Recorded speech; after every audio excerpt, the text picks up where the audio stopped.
Good evening. Good evening to all the members of Ritambara. Myself, Paramita Bhattacharjee.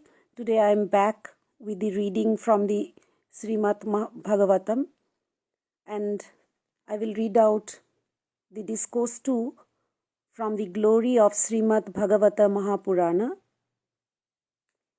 Today I am going to read out a dialogue between the Kumaras and Narada.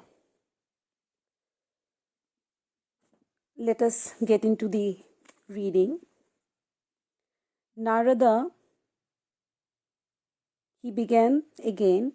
Yesterday we have seen their dialogues, Narada's dialogue with Bhakti. He gave the reason why there is spiritual dryness and why the sons of Bhakti, that is Vairagya and Jnana, they are unconscious in Kali Yuga. He gave the reason. And here again is the continuation where we see that Narada is saying to Bhakti, "In vain do you vex yourself, O young woman. Oh, why should you be so afflicted with worry? Think of the lotus feet of Sri Krishna and your misery will be gone. The celebrated Sri Krishna, by whom Draupadi was saved from the tyranny of the Kauravas, by whom the pretty girls of Vraja were made the recipients of favors, has gone nowhere. You, Bhakti, as a matter of fact, are even dearer to the Lord than his own life. Invoked by you indeed, the Lord goes even to the houses of the law. In the three yugas, commencing from Satya Yuga, Treta and Dwapara, spiritual enlightenment and dissipation were the means to achieve redemption of the soul. In Kali, however, Bhakti alone effects unity with Brahma. Concluding thus, they say, the Lord, who is all spirit, the embodiment of supreme bliss and consciousness, evolved you, the embodiment of truth, as a charming girl, the beloved of Sri Krishna. Joining your palms, you once asked him, what shall I do? Sri Krishna then commanded you, look after my devotees. This was accepted by you as a matter of fact, and Sri Hari felt gratified at that time and conferred on you, on the said occasion, as a maidservant, Mukti, as well as these two, Jnana and Vairagya, as your two sons. In your real form, you look after the devotees in Vaikuntha, while a shadow form has been assumed by you to take care of the devotees on earth. This is what Narada said to Bhakti, that she in her real form, actually her task was to look after the devotees of Vaikuntha, and in earth she has come here and it is only her shadow form that is taking care of the devotees on earth. Taking Mukti, Jnana and Vairagya with you, he further says, Narada further tells Bhakti that you have taken Mukti, Jnana and Vairagya with you when you came down to the earth. From Treta Yuga down to the end of Dwapara, you stayed here with great joy. Afflicted with the malady of false doctrines, however, Mukti underwent decay in Kali Yuga, and under your direction she returned to Vaikuntha soon. Even when thought of by you, she comes to this very region and goes back again. While these Jnana and Vairagya have been kept by you by your own side, treating them as your sons. Through neglect in Kali Yuga, both your sons have become sluggish and old. Nevertheless, cease you worrying. That is, you cease worrying, you stop worrying. I am taxing my brain about a remedy. There is no age like Kali. O lady with charming countenance, in this yuga I shall establish you in every house and in every individual. If I fail to propagate you in the world, throwing into the background all other cults and placing above all grand celebrations connected with devotion, I am no longer a servant of Sri Hari. Even though sinners, men will be endowed with you in this age of Kali. Men who are endowed with you in this age of Kali will attain the abode of Sri Krishna, which is free from all fear. Those pure-bodied souls in whose mind constantly abides devotion in the form of love do not see Yama. These people, they do not see Yam, even in their dream. Neither the spirit of a departed soul, nor a fiend, nor an ogre or a demon has got the power to touch those whose mind is enriched with devotion. Sri Hari can be won neither by means of austerities, nor through the study of Vedas, nor through spiritual enlightenment, nor even through righteous action. He can be won only through devotion. The cowherdesses of Braja bear testimony to this. Fondness of devotion is in fact endangered in the mind of men after thousands of lives. In Kali Yuga, in the age of Kali, Bhakti alone is supreme. As a result of Bhakti, Sri Krishna reveals himself and stands at the very door. Those who are hostile to Bhakti suffer in all the three worlds. In the past, the sage Durvasha, who reproached a devotee in the person of King Ambarisa, came to grief. Having done with the observance of sacred vows, have done with undertaking pilgrimages to sacred places, have done with spiritual disciplines, have done with sacrificial performances, and have done with discourses on spiritual enlightenment, Bhakti alone is capable of conferring liberation. Suta resumed. Hearing thus of her own glory as ascertained by Narada, Bhakti got enriched with the fullness of all her limbs and spoke to him as follows. Bhakti said, O Narada, you are blessed. Your devotion to me is unflinching. I shall ever abide in your heart and shall never forsake you. My agony has been dispelled by you in a moment. Compassionate as you are, O pious soul, consciousness, however, has not yet returned to my sons. Therefore, please awaken them. Bring them back to consciousness. Narada was filled with compassion to hear the appeal of Bhakti and began to rouse them, pressing them with his fingers. Taking his mouth near their ears, he shouted clearly, O Jnana, wake up at once. O Vairagya, wake up. Being roused again and again on the occasion by him through the chanting of Vedic and Upanishadic texts, recitations of the Gita and so on, they rose somehow with great exertion. Full of languor as they were, both began to yawn and could not open their eyes to see. Their hair had grown white like a heron, and their limbs, reduced to bare skeleton, looked like pieces of dry wood. The moment he perceived them emaciated by hunger and inclined to fall asleep again, the sage Narada felt worried and said to himself, What should be done by me now? Oh, how can their sleepiness and old age, which is more formidable, disappear? Pondering thus, O Shanoka, a scion of Bhrigu, Narada put himself in the mind of Sri Krishna, the protector of cows. Presently, a voice was heard from the heavens, saying, O sage, do not feel dejected. This effort of yours will prove fruitful, no doubt. For this, however, O celestial sage, perform round. The voice from the heavens to this very effect was clearly and perceptibly heard by all. Narada was struck with wonder and said, What it means is not understood. Narada said, The voice from the sky too has spoken in a mysterious way. I wonder what may be the act which will have to be performed in order that the object of these two may be accomplished. Where will those saints be found, and how will they impart the knowledge of that practice?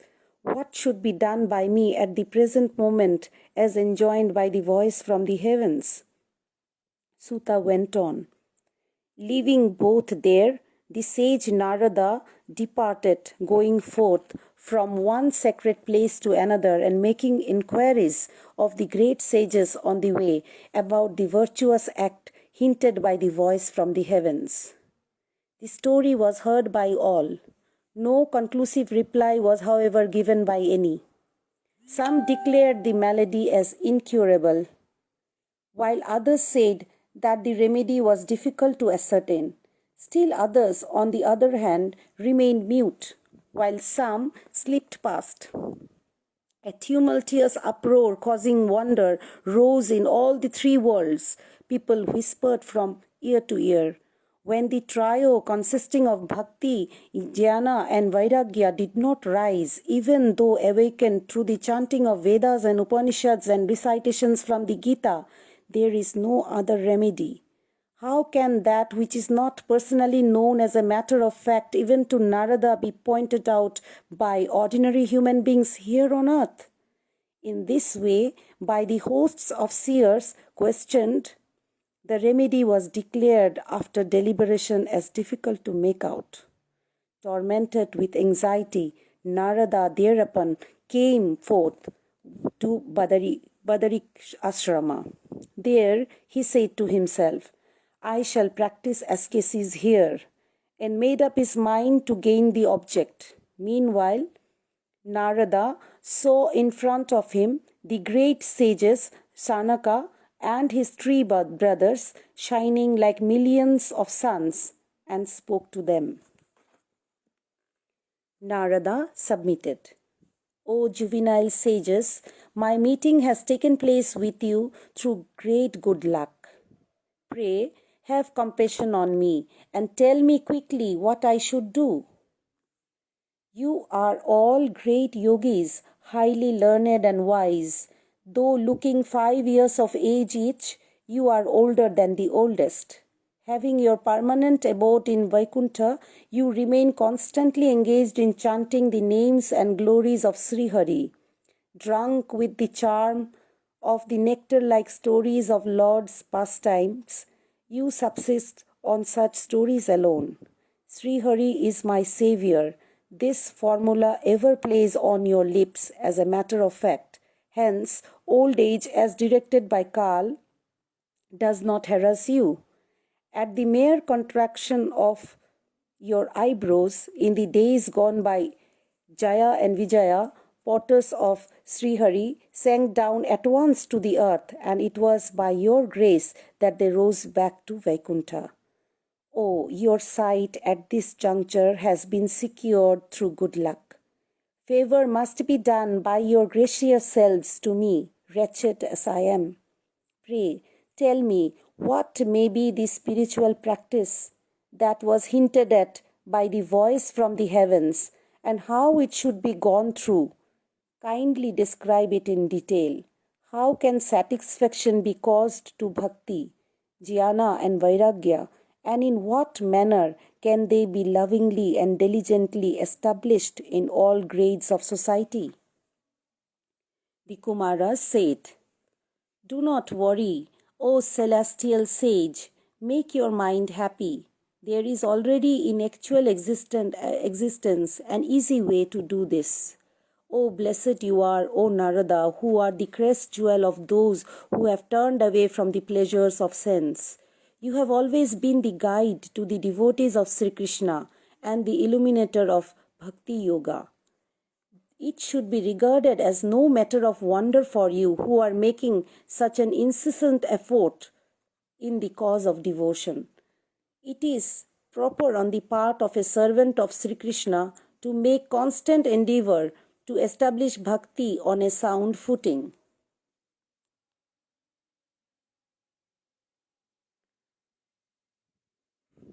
Many a course of discipline has been brought to light by rishis in this world, but they all involve exertion and mostly confer the fruit of swarga, that is heavenly bliss. As for the path leading to Vaikuntha, that is the everlasting and all blissful realm of Lord Vishnu, it yet remains hidden. It is generally through good luck alone that a person promulgating that course of discipline is found. The righteous practice which was hinted at to you the other day by a voice from the heaven is, however, described today. Listen with a composed and cheerful mind. Sacrificial performances conducted by means of material substances, that is consigned to the sacred fire, those consisting austerities, those in the form of concentration of the mind, and others consisting of knowledge acquired through the study of Vedas, they are all symbolic of action, leading to heaven alone. Indeed, jnana yagya, that is sacrifice in the form of knowledge, has been recognized by the wise as a symbol of righteous action, leading to liberation. That jnana yagya is the reading of Srimad Bhagavata, and that has been extolled by Shuka and others. By its very chanting, great strength will be derived by Bhakti, Jnana and Vairagya. The suffering of Jnana and Vairagya will disappear and happiness will be regained by Bhakti. All these evils of Kali will surely disappear at the very chanting of Srimad Bhagavata. Even as wolves take to flight at the very roar of a lion, then Bhakti that yields the milk of love, accompanied by Jnana and Vairagya, will dance in every heart and in every home. Narada submitted. When the trio, Bhakti, Jnana and Vairagya, did not wake up, even when roused by means of chanting the texts from the Vedas and Upanishads and recitations from the Gita, how will they get up on a reading of Srimad Bhagavata? In the stories of Srimad Bhagavata, as a matter of fact, is found the substance of the Vedas alone, running through their every couplet, nay, through every single word. Pray, resolve you this doubt of mine. Since your sight never goes in vain, no delay should be made by you in this matter, fond as you are of those who have sought you for protection. The Kumaras replied, the story of Srimad Bhagavata has emanated from the essence of the Vedas and the Upanishads. Having an existence apart from them and representing their very fruit as it were, it appears to be the very best. The vital juice circulating in a tree, for example, permeates it from its very root to the very top. It cannot be tasted in that state. The same juice, however, when separated in the form of a fruit, captivates the mind of the whole world. To take another illustration, the ghee existing in the latent form in the milk is not capable of being tasted as such, but the same ghee, when separated, enhances the delight of the gods. Sugar too permeates the sugarcane from the middle to both the ends, but tastes sweeter when separated from the cane and condensed. The same is the case with the story of Bhagavata. This Purana named Bhagavata, which is on a par with the Vedas, have been revealed by the sage Vedavyasa for stabilizing Bhakti, Jnana and Vairagya. Formerly, when Vyasa, though well versed in Veda and Vedanta, and even though he had composed the Gita, began to sink in the ocean of infatuation. Full of remorse as he was, Srimad Bhagavata, which consisted of 4 couplets, was taught to him by you on that occasion. By listening to it, Vyasa was immediately rid of all obstruction. Why should there be any surprise to you at this, prompted by which you put questions to us? Srimad Bhagavata should accordingly be recited to them, that is Jnana and Vairagya, inasmuch as it is capable of driving away all grief and sorrow. Narada submitted, O great sages, who are solely engaged in drinking the story of Srimad Bhagavata sung with all his 1,000 mouths by Lord Shesha, that is the serpent god. I have sought refuge in you in order that you may diffuse the light of divine love, you whose very sight eradicates at once all evils and brings happiness to those tormented by the wild fire of worldly sorrows. When due to rise of the tide of fortune accumulated in the course of many past lives, a man actually secures the fellowship of saints, it is then alone that wisdom dawns on him, dispersing the darkness of infatuation and pride occasioned through the agency of ignorance. Thus ends the second discourse entitled A Dialogue Between the Kumaras and Narada, forming part of the glory of Srimad Bhagavata in the Uttarakhanda of the glorious Padma Purana. In this discourse too that we have been hearing so far, we come to know that the remedy that is given by the Kumaras to Narada is the reading of the Srimad Bhagavata to Jnana and Vairagya to cure them of their ailment. So this is what is prescribed by the Kumaras, and we will continue the discourse 3 and see how Bhakti's sufferings comes to an end. Narada said now, Naraduvacha. Narada said, with the object of stabilizing Bhakti, Jnana and Vairagya, I shall now zealously perform a Jnana Yagya, illumined by a reading of Srimad Bhagavata, the scripture expounded by the sage Shuka. The place where this sacrifice should be performed by me may now be pointed out to me. The glory of Srimad Bhagavata be stated by you, masters of the Veda. In how many days should a reading of Bhagavata be heard, and what procedure should be adopted in it? Tell me, pray, on this occasion. So Narada asked the Kumaras that how it should be performed, the Jnana Yagya that he wants to perform by the reading of Bhagavad Gita. He wants to know now how it should be done. So the Kumaras replies, listen, O Narada, we shall tell you all. This humbled and discreet as you are, near Haridwara, the gateway of the holy Ganga, so called because it enters the plains here, on the river bank, is a place known by the name of Ananda. It is inhabited by numerous hosts of rishis and frequented by gods and siddhas who are endowed with mystic powers by their very birth. Nay, it is crowded with various trees and creepers and overspread with fresh and soft sands. The place is charming to look at and situated in a nice area. It is ever charged with sweet odor of golden lotuses. Animosity towards one another does not abide in the mind of living beings dwelling near that place. A Jnana Yagya may be commenced there by you without taking any special pains over it, and you will find that the reading of Srimad Bhagavata there will be full of unprecedented charm.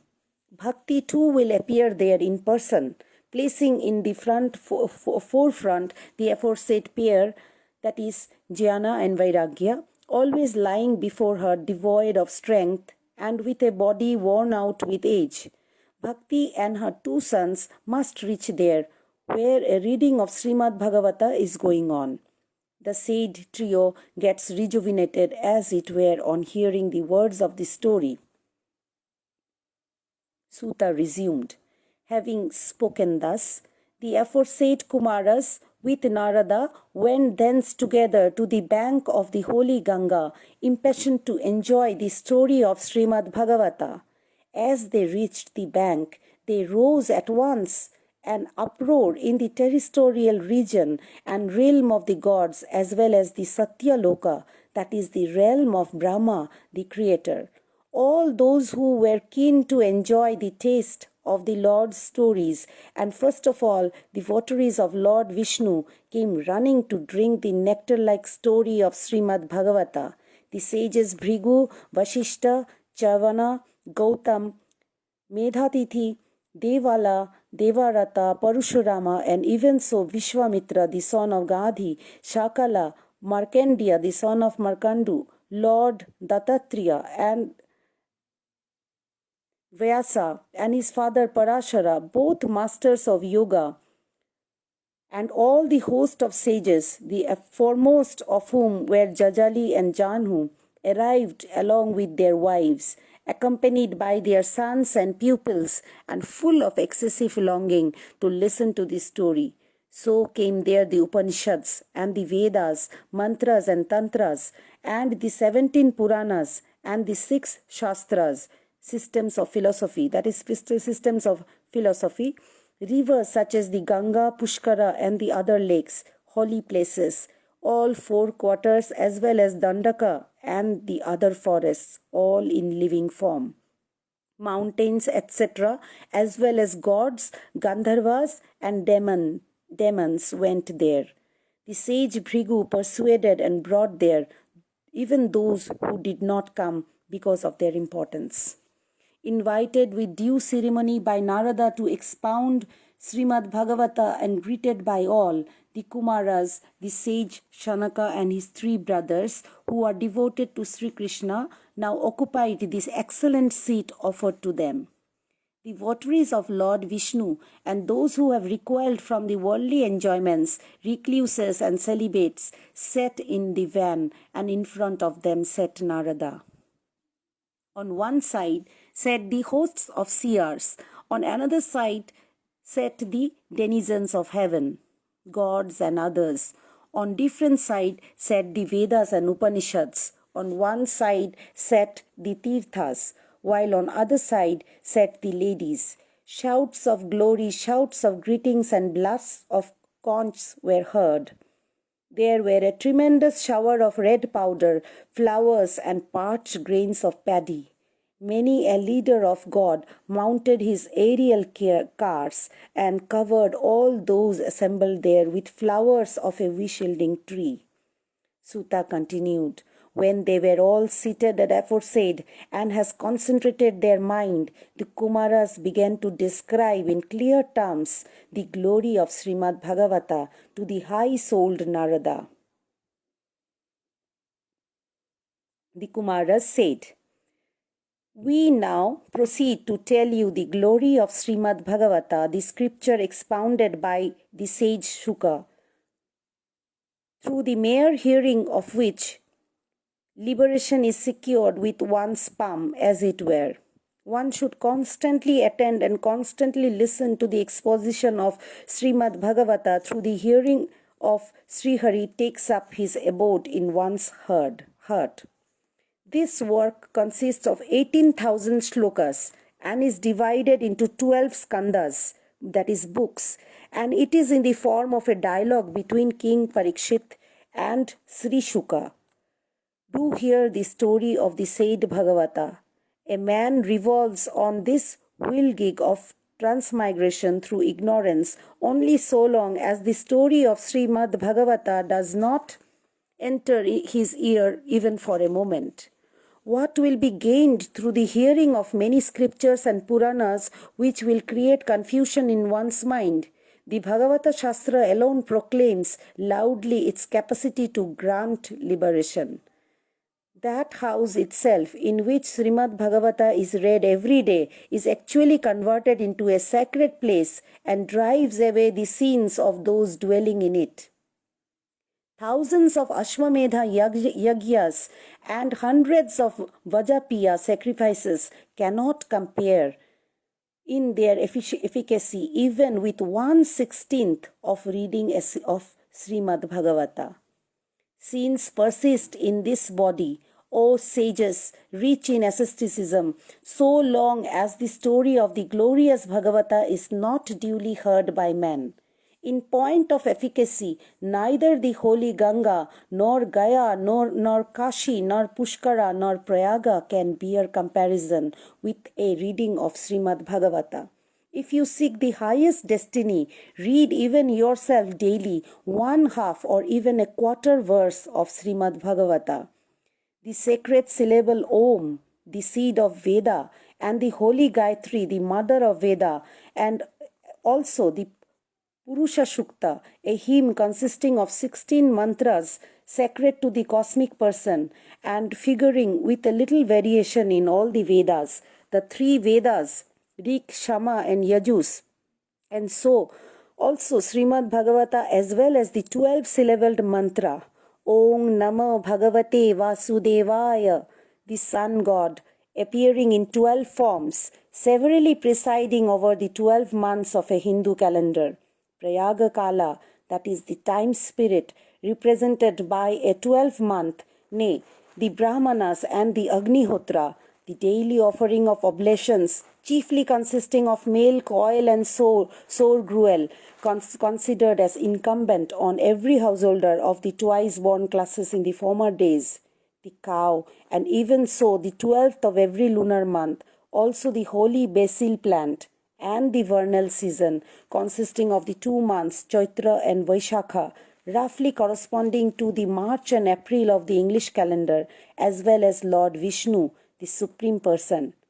All this, no distinction in reality is recognized by the wise among these.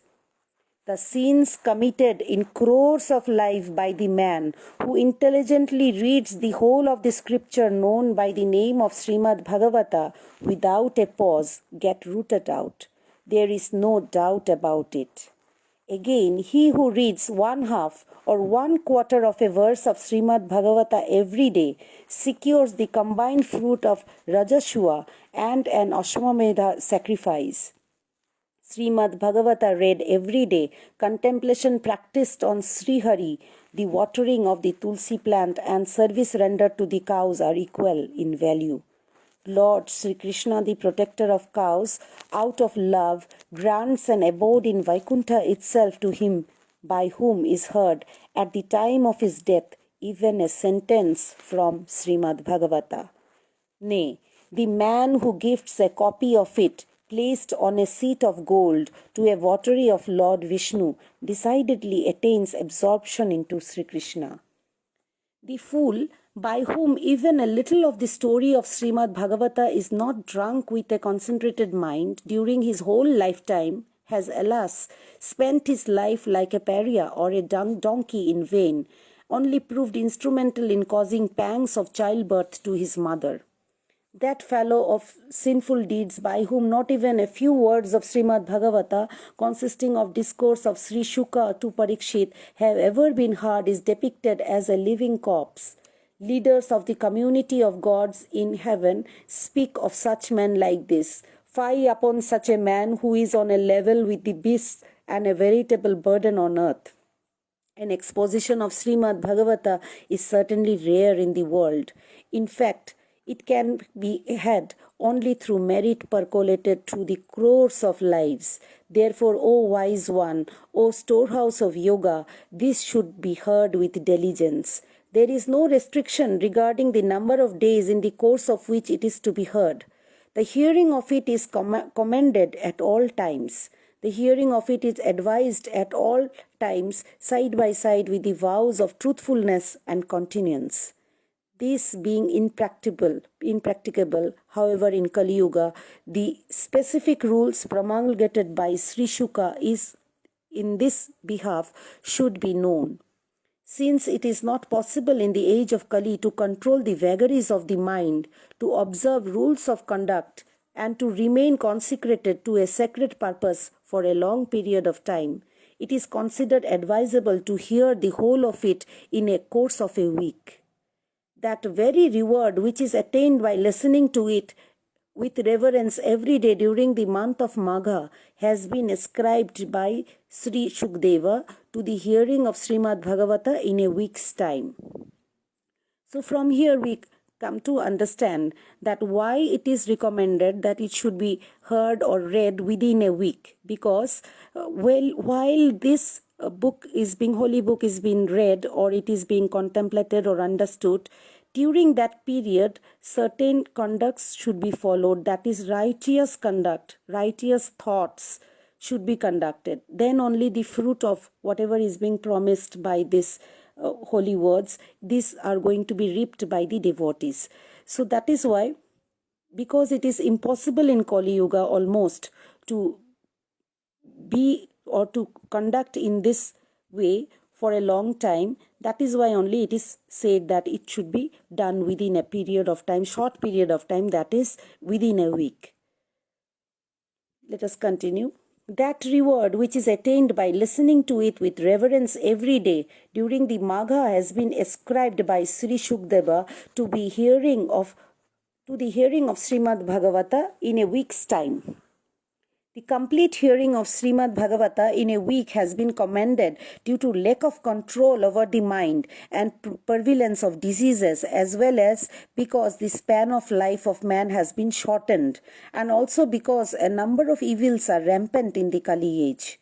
One bids fair to attain with ease through the hearing of Srimad Bhagavata in a week that fruit in its entirety, which cannot be attained through ascesis, nor through concentration of mind, nor again through samadhi. The 7 days hearing of Srimad Bhagavata is superior to a sacrificial performance. It is even superior to fasting. It is far superior to ascesis and is ever superior to a visit to sacred places. It is superior to yoga.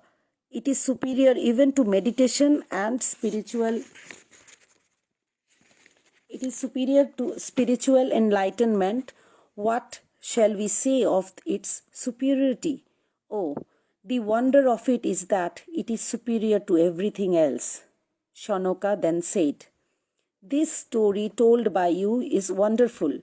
How has the Bhagavad Purana, revealing as it does the true nature of Narayana, Lord Narayana, the cause of Brahma, a master of yoga, proved efficacious at the present moment as a means to final beatitude, superseding the disciplines such as spiritual enlightenment?" Sutta replied, "When Sri Krishna was ready to ascend his own divine realm, leaving this earth, Uddhava, even after hearing his teaching contained in Book 11 of Srimad Bhagavata, addressed the following words to him.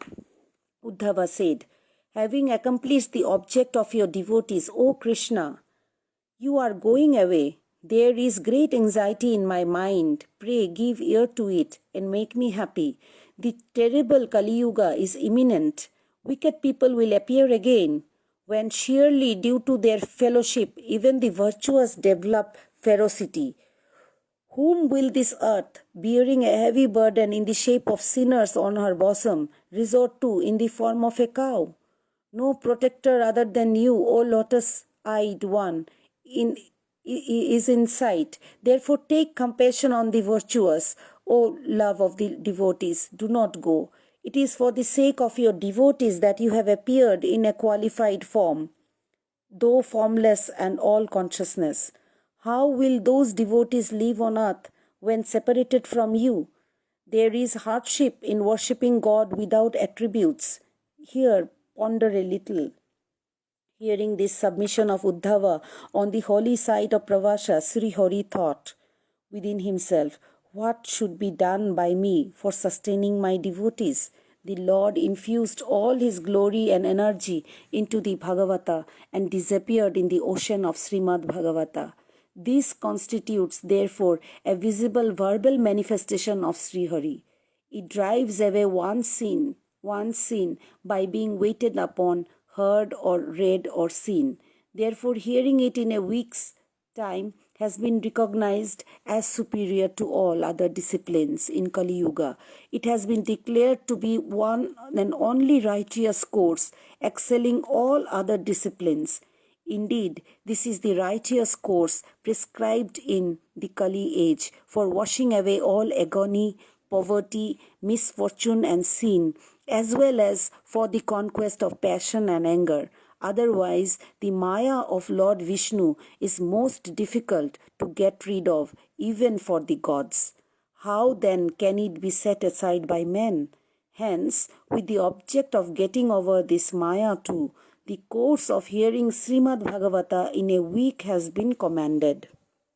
Sutta went on, While the great virtue of hearing Srimad Bhagavata in a week's time was thus being promulgated by the sages, Shanaka and his three brothers, a great marvel took place in that assembly at that time. It is presently being narrated to you. Listen you to it. O Shanaka, Bhakti, which is identical with love, appeared all of a sudden, taking her aforesaid son, Jnana and Vairagya, resorted to their youth and repeating the names of Sri Krishna, Govinda, Hari, Murari, Lord in all the vocative. Those present in that assembly saw the aforesaid arrived there, clad in most lovely attire and adorned with jewels in the forms of truth contained in Srimad Bhagavata. They all began to speculate as to how she has come and how entered the assembly in midst of sages. The juvenile sages Shanaka and his three brothers then made the following observation. She has just emerged out of the substance of the story of Srimad Bhagavata. Hearing these words, she alongside her son humbly spoke to the said Shanaka Kumara as follows. Bhakti said, almost dead in Kali Yuga, I have been reinvigorated by you and your brothers this very day. Having been fed with the nectar-like story of Srimad Bhagavata, tell me now as to where I should stay, O sons of Brahma. They addressed the following words to her. You bestow on the devotees a form of similar to that of Sri Krishna. You are the only sustainer of love for the Lord and put an end to the disease of transmigration. Therefore, taking recourse to extreme firmness, dwell you as such incessantly in the minds of votaries of Lord Vishnu. Though prevailing over the whole world, these evils born of Kali Yuga either will not be able to cast their eyes on you there. Even while she was thus being directed by them, Bhakti instantly took up her abode in the mind of the devotees of Sri Hari. Though destitute, they are blessed in all the three worlds, in whose heart abides exclusive devotion to Sri Hari. It is for this reason that, bound with the cord of devotion, Sri Hari too dwells in their heart, completely renouncing his own divine realm. More than this, what shall we say with regard to the glory of the aforesaid scripture bearing the mind of Bhagavata, the very embodiment of Brahma? On its very expounded, with full dependence on it, the praiseworthy exponent as well as the men listening to its exposition both attain equality with Sri Krishna, having done therefore with their righteous courses. Thus ends the third discourse entitled Cessation of Bhakti's Agony, forming part of the glory of Srimad Bhagavata contained in the Uttarakhanda of the glorious Padma Purana. So here we come to the end of the discourse, third discourse. Tomorrow I will read out the fourth discourse. So till then we have to contemplate on what we have heard today and continue with this thought and keep our deeds in righteousness so that the outcome of listening will bless our lives. Om Namo Bhagavate Vasudevaya. Thank you very much.